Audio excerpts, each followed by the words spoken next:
Man United 2, Aston Villa 1, and what a shit show that was. That was one of the worst games I think we've played all season. Um, yeah, we just didn't want it. We bottled it. Um, yeah, under pressure again to do a job. And in Aston Villa fashion, we literally just didn't turn up. From the moment the whistle was blown, we literally just didn't look like we wanted to win this game at all from start to finish. Um, Chance after chance after chance, United were absolutely battering us. If they were actually any good and had a good striker, maybe it could have been 5, 6, 7 before we even had um, our controversial moment in the match. I will get onto that, but let's talk about the match at the moment. So yeah, from the moment the ref blew that first whistle, um, we didn't look up to the task. I was happy with the starting lineup. Yeah, happy the route the manager decided to go down. Backline was fine. Goalkeeper, obviously. Midfield, can't ask for any more. Um, but the it's the heart and the actual willingness to want to win games when we know things are not on our side. I think we, I think the players need to go in, have a look at themselves, and decide who really wants to be here and who doesn't. Because after that performance, it doesn't look like everyone's head is in it to play for Aston Villa Football Club. We had a great opportunity to get ourselves in a great position into next season, get Champions League football, get some players in. We had a lot of results that went our way today, but as usual, we bottled it. We didn't show up. That's our responsibility, um, and it looked like we just relied on everyone else's results. To be honest, um, let's talk about well, what happened really. So we've got Matty Cash on the ball at the halfway line. He's on his weaker foot. Um, Knowing that Hoyland is probably one of the faster strikers in the league, he decides to try and play a back pass from the halfway line to a goalkeeper who is in the box with his weak foot on the touchline, which would have been easier to put the ball out than try and risk something like that. Here's my problem with Matty Cash. His ball knowledge to make and decision making to make the right decisions he lacks, and it always costs us in some sort of in some way. The way he does it, the places he does it, the timing of the game, it always seems to be the completely wrong time. Like, it doesn't happen when we're 3-0 up. It doesn't happen when we're on top. It always seems to happen at the worst of times. And it's like Aaron Ramsdale says, is it you can't concentrate for 90 minutes of a game, or you can't concentrate for long periods in the game without making rash decisions. Or no, I feel like Matty Cash has this problem. He can't seem to focus and do the right thing for 90 minutes, and it's costing us. And today, that pass cost us. It put us in a horrible place. But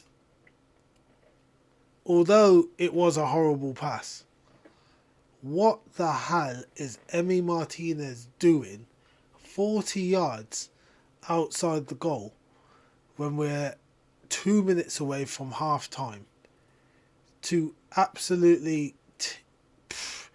NFL tackle Hoyland is an absolutely ridiculous decision to make, and he's probably cost us one of our biggest fortunes of the whole season. This is what we've played for. Yeah, we want to be a consistent Champions League team. This is what we've played for the whole season. This was our objective once we seen that it was possible. And to make a decision like that, to get yourself sent off when you still have a whole second half, when the team is in need of some sort of structure because we're getting an absolute battering, is just not good enough at all. It's not good enough at all. There's no excuse for it. Whether you're leaving or not leaving, your head's not in it, your head is in it. It's a really, really bad decision. Like, I don't think there's many goalkeepers in the league that do that. I literally don't understand how you can let somebody tap the ball around you, have time to think, and then just run into the player. Like, there was no urge to turn and try go back. It was, I'm taking this player out. Like, 100% I'm taking him out. Like, he didn't consider to let Hoyland have the shot and score or anything like that. It was, I'm taking this man out right now. And it's quite worrying, to be honest. It's quite worrying when you have that sort of mentality. But yeah, I have no idea why that happened.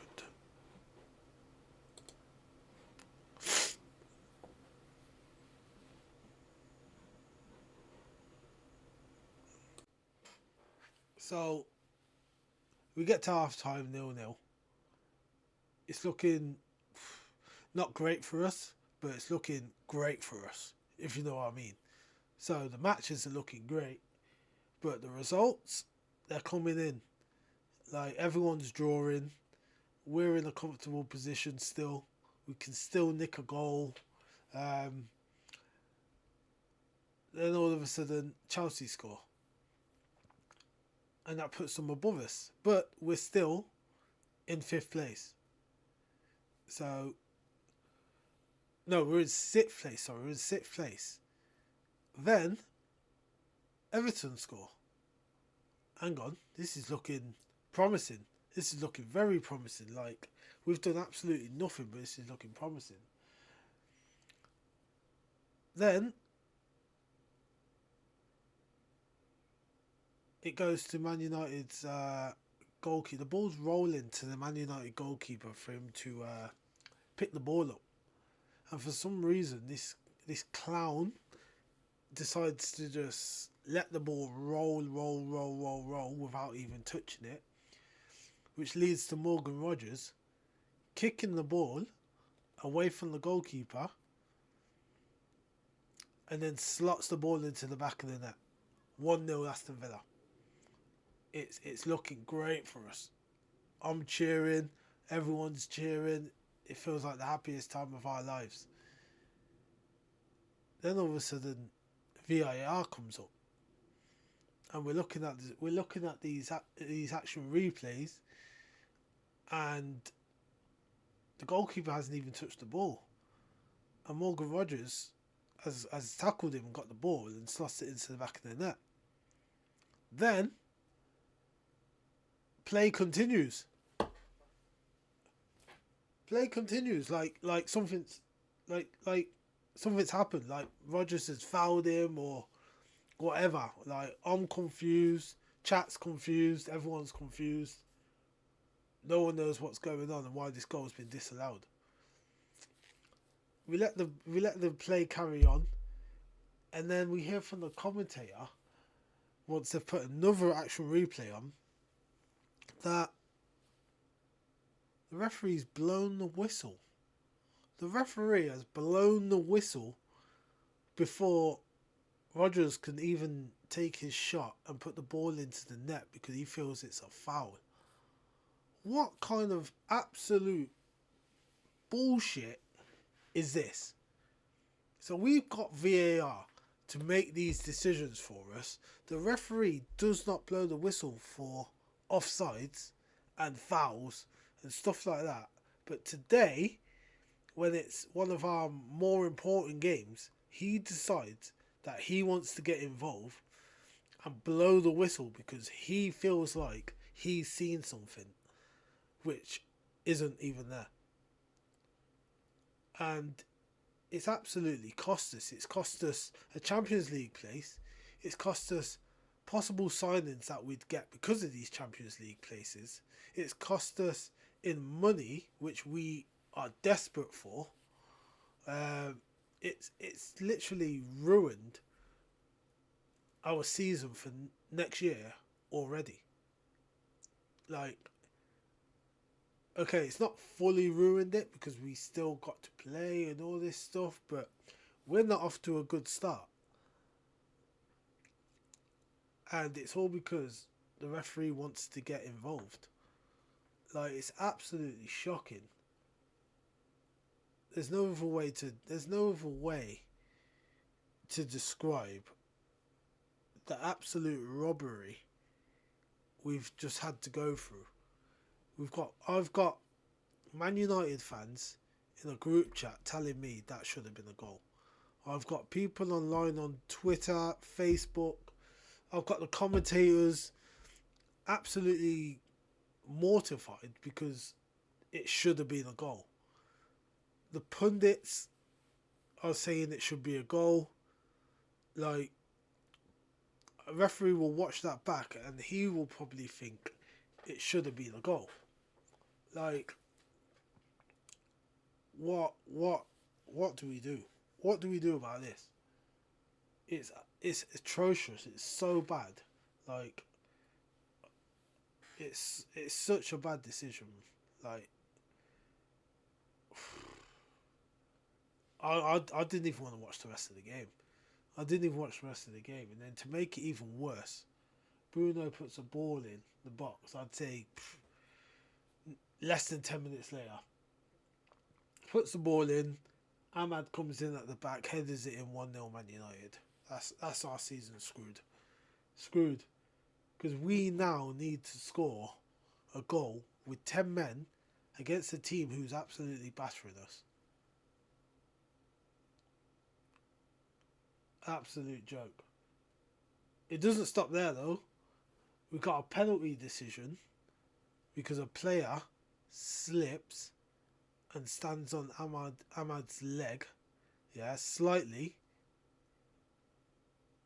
and causes a penalty to come.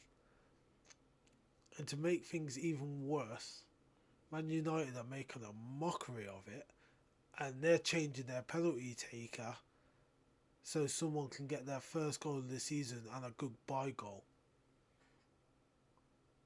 Like, I signed out. I signed out. I couldn't take it. But that's the negatives out of the way anyway. On to more negatives. We've got to now sell a player to go. It could be Watkins, could be Tillemans, could be Emi Martinez. One of these three is going to be a massive loss to us and very hard to replace. If I had to pick, I'd probably say Tillemans. A good goalkeeper is hard to come by. A striker who scores a lot of goals is hard to come by these days. midfielders can be replaced. We can find someone else who can provide something that Tillerman gives us, but it's going to be a very hard loss. I don't know who's going to go, but yeah, onwards and upwards. So let's get this 2-0 loss out of the way. Let the players go off for a holiday, refresh, come back pre-season.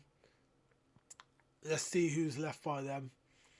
Hopefully we can get some signings over the line, get a bit more structure in our team, get rid of some of the guys that don't want to be here or shouldn't be here. Yeah, poor performance today, but onwards and upwards. Yeah, I've been Key. This is Key TV signing out. Last game of the season. Thank you all for coming in. If you watch this video, I hope that you can take part of my personality and what I'm going to give you content wise. Hopefully you see this, you subscribe, you help me along my journey. Please give me your thoughts in the comments. I will be addressing them if any. Yeah, like this stream to help me with my algorithm. Hopefully we can get ourselves to a few more Aston Villa fans around the world. Yeah, it's Key TV signing out. Last day of the season. Like, subscribe, comment. Peace.